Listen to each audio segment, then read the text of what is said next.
आपका आज वीडियो में। आज वीडियो हम लेकर आए, इसका टाइटल है Chhaava movie making unseen behind the scenes BTS। तो चलिए देखते हैं वीडियो। लेकिन से पहले इस वीडियो चैनल का ओरिजिनल लिंक आपको हमारी वीडियो के डिस्क्रिप्शन मिल जाएगा। सब्सक्राइब करिए, लाइक शेयर को फॉलो करिए इनकी चैनल को। उसके अलावा ब्लॉग चैनल का लिंक इंस्टाग्राम लिंक भी हमारी वीडियो के डिस्क्रिप्शन मिल जाएगा। सब्सक्राइब करिए, लाइक शेयर को फॉलो करिए। चलिए देख लेते हैं ये वीडियो।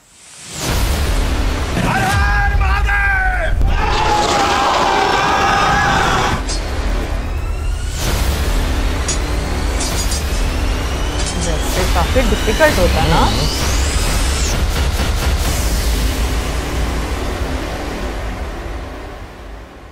आपने छावा मूवी देखी, उसके एक्शन सीन्स एंजॉय किए और धर्मवीर छत्रपति संभाजी महाराज की शौर्य गाथा से प्रभावित भी हुए होंगे। लेकिन क्या आपने कभी सोचा है कि बुरहानपुर बैटल का वो ग्रैंड सीन कैसे शूट किया गया? 700-800 जूनियर आर्टिस्ट, 150 ट्रेंड घोड़े और एक मैसिव सेट। इस एक सीन को रियलिटी देने के लिए मेकर्स ने कितनी मेहनत की, कैसे VFX और CGI का कमाल किया और विकी कौशल ने अपने कैरेक्टर में जान डालने के लिए क्या क्या किया।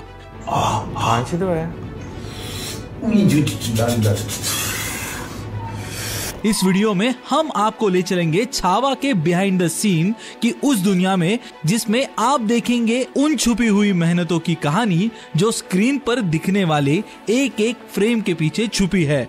तो स्वागत है आपका आपके अपने चैनल अनिकेत निकम क्रिएशंस पर।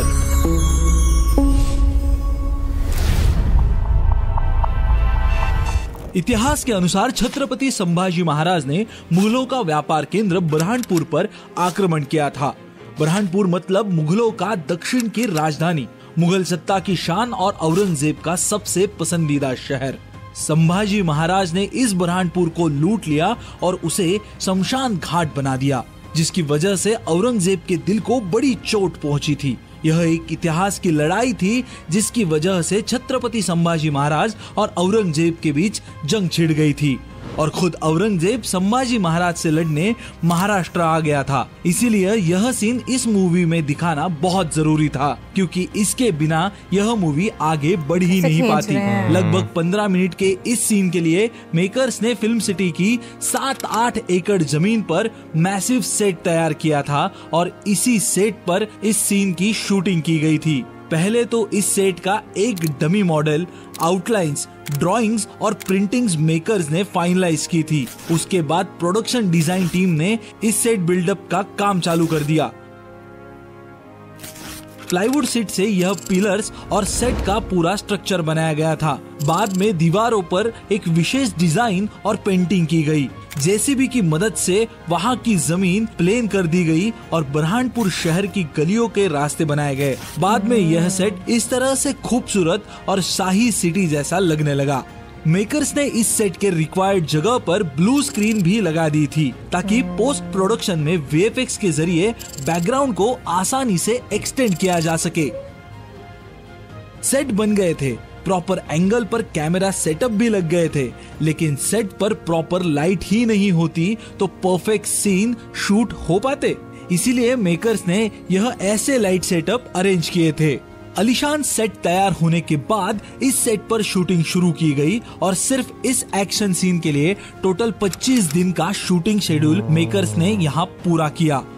मूवी में ऐसा दिखाया गया, बुरहानपुर की गलियों में मराठे घुस जाते हैं और इसकी वजह से डर के मारे वहां पर अफरा तफरी मच जाती है। बहुत सारे लोगों के बीच धूल मिट्टी के साथ एक ग्रैंड एक्शन मेकर्स दिखाना चाहते थे, इसीलिए प्रॉपर प्रिपरेशन किया गया था। 700-800 जूनियर आर्टिस्ट को इस सीन के लिए शामिल किया गया था और 100-150 ट्रेंड घोड़े इस सीन के लिए लाए गए थे। कई सारे भाले, तलवार और ढाल इस सीन के लिए यूज किए गए थे। आप स्क्रीन पर देख सकते हो कि कितने सारे junior artist stunt wire rope से बंधे हुए हैं ताकि उन लोगों को एक्शन दरमियान आसानी से हवा में फेंका जा सके और इधर से उधर मूव करा जा सके। इस पूरे बैटल सीन को एक ही फ्रेम में दिखाने के लिए इतना बड़ा क्रेन कैमरा भी यूज किया गया था। अलग अलग कैमरामैन स्टेडी कैमरा से सीन को शूट करते हुए भी दिखाई दे रहे हैं। ये सीन तो आपको जरूर याद होगा। कैसे मराठे मावळे इस लकड़ी स्ट्रक्चर के नीचे से घुसकर दूसरी ओर निकल जाते हैं। इस छोटे से सीन को कुछ इस प्रकार से शूट किया गया था। उन सभी जूनियर आर्टिस्ट को रस्सी से बांधा गया था और उन रस्सियों को पकड़कर ये बंदे यहाँ से उन जूनियर एक्टर्स को खींच रहे थे। सच में अनोखे आइडियाज होते हैं डायरेक्टर्स के दिमाग में, जो हमें मूवी देखते समय एकदम सिंपल लगते हैं। इस सीन को आखिर में जब संभाजी महाराज शेड को फाड़ कर आते हैं, तब बरहानपुर के सरदार खान जमान को उठाकर पटक देते हैं और वही वो हार मान लेता है। आपने मूवी देखते समय कभी ये सोचा था इतने मोटे आदमी को विकी भाई ने कैसे उठाया होगा? तो इस बिहाइंड द क्लिप में देख लीजिए। पहले एक्टर को स्टंट वायर से बांध रखा था और उसकी मदद से उसे हवा में उठाया गया था। विकी ने सिर्फ पटकने की एक्शन की थी। ये सीन ब्लू स्क्रीन के सामने शूट किया गया था ताकि पोस्ट प्रोडक्शन में एक्चुअल फुटेज ये स्टंट वायर आसानी से हटाया जा सके और बैकग्राउंड एक्सटेंड करने में कोई परेशानी ना आए। इसको कैसे परफॉर्म करना है ये डायरेक्टर विकी कौशल को समझाते हुए दिखाई दे रहे हैं। मूवी में एक और सीन दिखाया गया कि छत्रपति संभाजी महाराज शेर को फाड़ देते हैं। इतिहास भी यही कहता है कि सच में संभाजी महाराज ने भूखे शेर का जबड़ा फाड़ दिया था। यह सीन मूवी में दिखाने के लिए मेकर्स ने CGI टेक्नोलॉजी का इस्तेमाल किया है। विकी ने इंटरव्यू में बताया कि यह सीन उन्होंने डमी मॉडल के साथ शूट किया था। कुछ शॉट्स ऐसे भी लिए गए हैं उसमें विकी ने आगे कोई एनिमल है ये सिर्फ इमेजिन करके एक्टिंग की थी। बाद में शेर को CGI मॉडल एक्चुअल फुटेज के साथ मर्ज किया गया।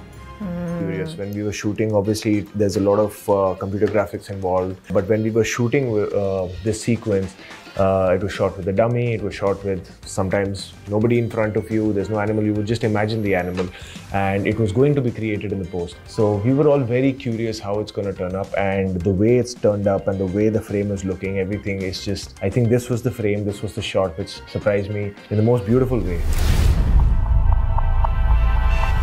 विकी कौशल ने इस मूवी में इतनी शानदार एक्टिंग की है कि यह दावे के साथ कहा जा सकता है कि उन्होंने छत्रपति संभाजी महाराज के किरदार को पर्दे पर सिर्फ दिखाया नहीं बल्कि उसे फिर से जीवित कर दिया है। ऐसा लगता है कि सिर्फ बॉडी विकी कौशल की है लेकिन ऑरा छत्रपति संभाजी महाराज का है।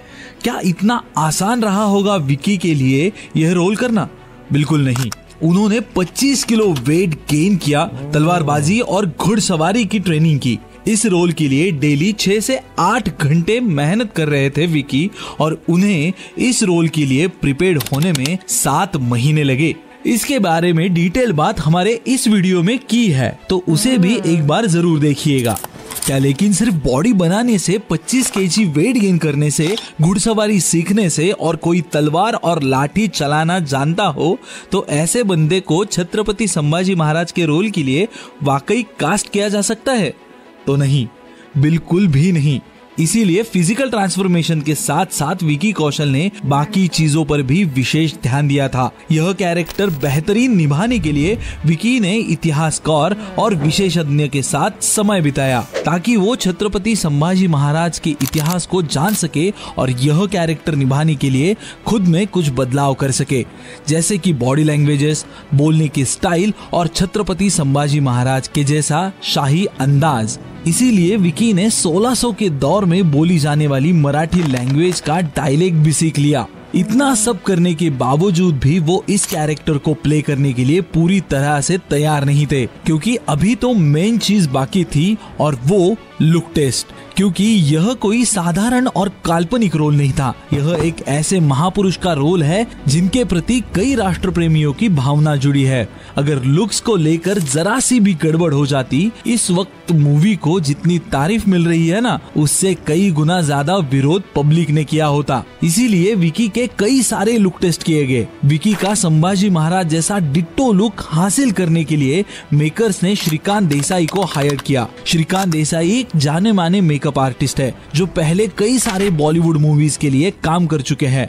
छावा के पहले विकी ने सैम बहादुर मूवी की थी और उस मूवी में दिखाए गए सैम मानेकशॉ जी के कैरेक्टर का लुक श्रीकांत देसाई ने ही क्रिएट और ट्रांसफॉर्म किया था। छत्रपति शिवाजी महाराज हो या छत्रपति संभाजी महाराज, उनके लुक्स पर अगर आप गौर करोगे तो आपको एक यूनिक हेयर स्टाइल के साथ एक जबरदस्त बियर्ड स्टाइल भी देखने को मिलेगा। उस यूनिक स्टाइल को अचीव करने के लिए मेकर्स ने विग्स इस्तेमाल करने की प्लानिंग की थी, लेकिन विकी ने सैम बहादुर मूवी के शूटिंग के समय से ही बोल दिया था कि वो किसी भी तरह का विग इस्तेमाल नहीं करेंगे, क्योंकि सैम बहादुर के कैरेक्टर के लिए उन्होंने नकली मूछें लगाई थी। लेकिन इस मूवी के लिए ज्यादा एक्शन सीक्वेंस शूट किए जाने वाले थे। उन सीक्वेंस में विग संभालना विकी के लिए मुश्किल हो जाता, इसीलिए इस बार उन्होंने ओरिजिनली बाल बढ़ाए और एक शानदार लुक हासिल किया। हालांकि विकी के कर्ली हेयर्स होने की वजह वो बाल ज्यादा बढ़े नहीं, इसीलिए बाद में कुछ हेयर एक्सटेंशन का इस्तेमाल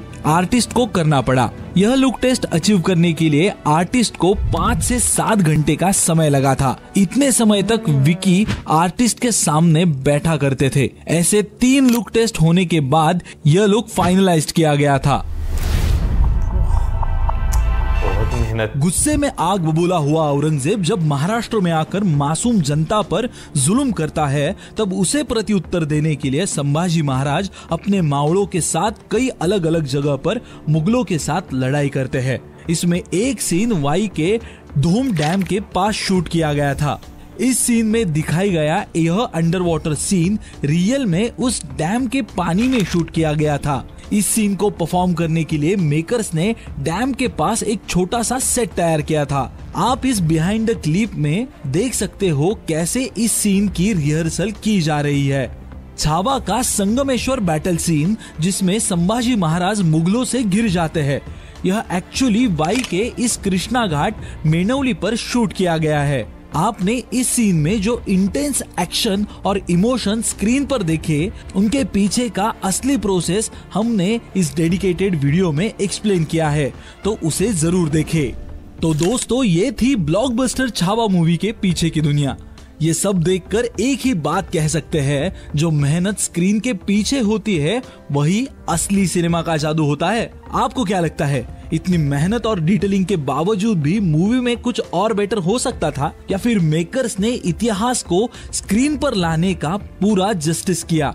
कमेंट्स में अपना ओपिनियन जरूर बताओ। हम जानते हैं कि एक मूवी में राजे की पूरी कहानी दिखाना तो मुमकिन नहीं है, और इसीलिए मूवी में हमने जो भी देखा वो सिर्फ एक टॉप ऑफ द सरफेस है। लेकिन यह भी सच है कि डायरेक्टर ने जो दिखाया है वो एकदम शानदार है। हमने छत्रपति संभाजी महाराज के जीवन की संघर्षमय कहानी जो मूवी में कवर नहीं हो पाई, वो इस वीडियो में कवर करने की पूरी कोशिश की है, तो इसे भी आप जरूर देखिएगा। अगर आपको ये वीडियो पसंद आया तो लाइक करो, शेयर करो और चैनल को सब्सक्राइब करना मत भूलना, क्योंकि ऐसे ही एक्सक्लूसिव बिहाइंड द सीन्स और इन डेप्थ सिनेमैटिक ब्रेकडाउन्स के साथ हम हर बार आपके सामने आते रहेंगे।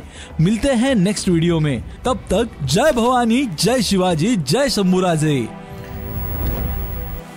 ओके, सो भाई मैं ये बोलना चाहूँगी कि वाकई में बहुत ज़्यादा मेहनत, बहुत ज़्यादा डेडिकेशन, मतलब अब मैं कहूँगी कि बहुत सारी चीज़ें तो और आर्टिस्ट हमारे सामने आ जाते हैं, लेकिन जो जूनियर एक्टर्स हैं, मैं यहाँ पर उनकी सीरियसली तारीफ करना चाहूँगी, क्योंकि देखा जाए तो उनके बगैर भी आपकी जो मूवी है वो इनकम्प्लीट होती है। और वैसे ना मैं ये जो वो एक पूरा सीन बनाया गया है जहाँ पर डिफरेंट कैमराज एक ही टाइम पर और सब लोग, एक वॉर वाला सीन बनाया गया है, मैं वो देखते हुए सोच रही थी कि ना जूनियर एक्टर्स के लिए भी ना मुझे लगता है कि कुछ ऐसा होना चाहिए प्लेटफॉर्म, शायद होता भी हो, मुझे नहीं पता, कि जहाँ पर उनको भी अवार्ड्स जो है ना वो मिलने चाहिए। यार सिनेमा, अगर मैं बात करूँ तो सिनेमा जो है ना वो एक जादू है, ठीक है ना। आप ऐसी ऐसी उसमें चीजें जो है वो देखते हैं कि बाद में, जैसे भी हमने मेकिंग जो देखी है तो उसमें आप देख जो है वो हैरान जो है वो जरूर होते हैं कि भाई ये चीजें जो है इन्होंने कैसे कैसे जो है परफॉर्म जो है कि खासतौर पर जो बैकग्राउंड एक्सटेंड करने के लिए जो है की जाती है। नो डाउट एक्टर की, डायरेक्टर्स की, जूनियर एक्टर्स जितने भी होते हैं उन सबकी बहुत ज्यादा मेहनत जो है वो रहती है। सेट डिजाइनर की, मेकअप आर्टिस्ट की, यानी कि हर बंदा जो एक मूवी बनाने में इन्वॉल्व है उसकी जो है मेहनत जो है वो रहती है। लेकिन सबसे बड़ी चीज़ होती है पेशेंस, जिसमें जो सारे जो है वो काम करते हैं। जैसे जो है 5-5 6-6 घंटे जो है वो एक ही पोजीशन में बैठे रहना, या क्या कहते हैं 25 दिन जो है वो एक सेट पर जो है वो रहना, तो पेशेंस भी जो है वो बहुत ज़्यादा जो है वो चाहिए होता है आपको एक अच्छे शॉट के लिए जो है। फिर उसके बाद एक्टर की जो है ना, जो लीड में एक्टर होते हैं, सारी मूवी डिपेंड जो है वो उन पे जो है वो करती है। उनके साथ साथ जो स्पोर्टिंग एक्टर्स होते हैं उनका भी एक बहुत इंपॉर्टेंट रोल जो है वो रहता है। लेकिन लीड एक्टर जैसे जो है, हम विकी कौशल की अगर बात की जाए, तो जैसे उन्होंने बीच में एक बात कही वो बिल्कुल 100% करेक्ट थी कि थोड़ा सा भी जो है ना इधर उधर हो जाता तो लोगों ने क्रिटिसाइज जो है वो काफ़ी ज़्यादा जो है वो करना था कि भाई ये चीज़ यहाँ पर सही नहीं हुई, ये चीज़ जो है वो यहाँ पर जो है वो सही नहीं हुई। तो मेरे ख्याल ये चीज़ें जो है ना बहुत मैटर करती हैं। देखो अभी भी म्यूज़िक को लेकर लोग जो है उस चीज को क्रिटिसाइज करते कि म्यूजिक जो है उस तरह से जस्टिफाई नहीं कर पाया टाइम को। लेकिन एक चीज मैं बोलूंगी, जैसे मौजम ने बीच में बोला ना, पेशेंस। देखो अगर आप आर्टिस्ट हो ना और आपको जहां पर क्रिएटिविटी चाहिए होती है ना, वहां पर आपको एक फ्री माइंड चाहिए होता है। वहां पर ये नहीं आपको टक टक टक टक चीजें करनी है। और ये चीजें जो आर्ट फॉर्म में होती हैं, ये हमेशा आपको ना पेशेंस के साथ ही खूबसूरत बाहर निकल आती हैं, जहां पर आपको ऐसा टाइम मिलता है कि आप उतना क्रिएटिव होकर उतनी ही डिटेल में सोच सको, कर सको, तो चीज़ें बहुत खूबसूरत निकल कर बाहर आती हैं। लेकिन मुझे बड़ा इंटरेस्टिंग लगता है स्पेशली जो ऑफ कैमरा काम होता है ना, स्क्रीन के सामने नो डाउट मैं कहूँगी कि बहुत मेहनत का काम है, लेकिन जो डायरेक्टर है, बाकी टीम है, उनका जो काम है वो सारे काम को एग्जैक्टली कैसे एग्जीक्यूट करके पर्दे पर लेकर आना है। मुझे हमेशा से ये चीज़ बड़ी खूबसूरत लगती है। और इवन मैं ये कह रही थी कि जिस तरह से तुम ये देखो कि वो एक सीन था, नीचे से निकल कर आ रहे थे, वहां पर लोग रस्सी से खींच रहे थे, इवन वहां पर जो कैमरामैन था वो देखा तो तुमने, वो ट्रॉली पर थे, बिल्कुल पता नहीं खींचा कि नहीं, वो एक ट्रॉली पर बैठे थे। जिस तरह से वो कैमरा वहां पर इस्तेमाल किया जा रहा था, एक ही टाइम पर डिफरेंट जगहों पर जिस तरीके से शूटिंग चल रही थी, बहुत मजा आया। फिर उसके बाद विकी कौशल की अपनी जो मेहनत, चाहे वो आपको फिजिकल ट्रांसफॉर्मेशन में हो, चाहे वो आपको जिस तरीके से इतिहास को जानना, समझना, अपने आप को उस तरह के कैरेक्टर में ढालना और लुक्स चेंज करना, आई मीन सब चीज़ें कमाल की। बहुत मजा आया देखकर एंड आई होप आप लोगों को भी अच्छा लगा होगा। और इसी के साथ मैं ज़्यादा वीडियो चैनल करें, गुड बाय।